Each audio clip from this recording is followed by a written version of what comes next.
ঢাকা থেকে উপকূলীয় ৬ রুটে পরবর্তী নির্দেশ না দেওয়া পর্যন্ত নৌযান চলাচল বন্ধ ঘোষণা করেছে বাংলাদেশ অভ্যন্তরীণ নৌ পরিবহন কর্তৃপক্ষ। আজ বিআইডব্লিউটি-এর জনসংযোগ কর্মকর্তা এহতেজ শ্যামল পারভেজ এ তথ্য জানিয়েছেন।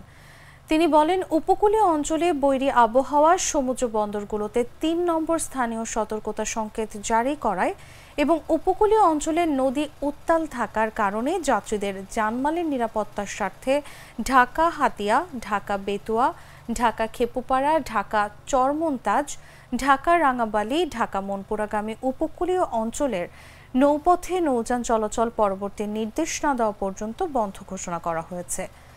আজ সকালে সামুদ্রিক আবহাওয়ার সতর্কবার্তায় আবহাওয়া অধিদপ্তর জানিয়েছে, সক্রিয় মৌসুমী বায়ুর প্রভাবে বাংলাদেশের উপকূলীয় এলাকা, উত্তর বঙ্গোপসাগর ও সমুদ্র বন্দরগুলোর উপর দিয়ে ঝোড়ো হাওয়া বয়ে যেতে পারে।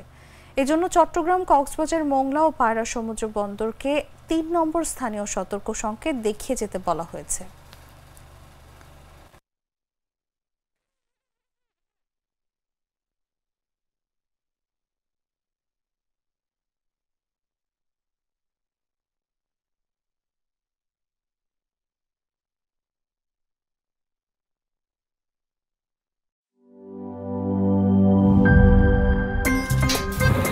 আমার একটা স্মার্ট সিদ্ধান্তে 25% গ্যাসের খরচ কমেছে। ভাবছেন কিভাবে?